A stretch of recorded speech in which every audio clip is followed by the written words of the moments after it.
कमर में घूमे छी पिस्तौल गोली बंदूक से खेलै छियै मधुबनी जिला घर में छै जान के फिगर तोरला भरावा के लागो में ककरो से डर मधुबनी जिला घर में छै जान के फिगर तोरला भरावा के लागो में ककरो से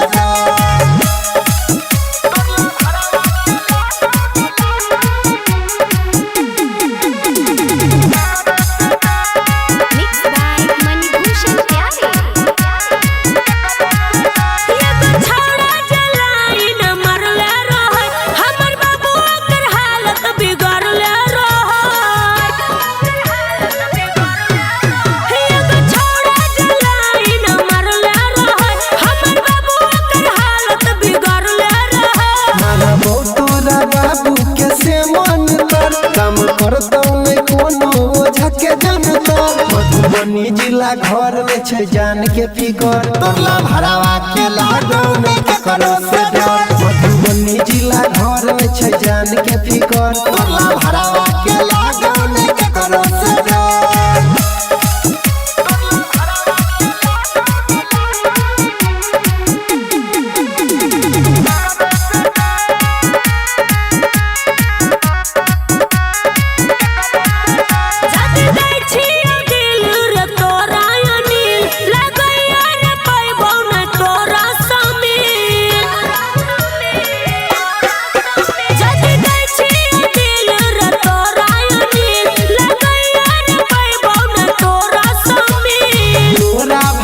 के हम लाजबो घर बन जाई है कनिया हम बन जाई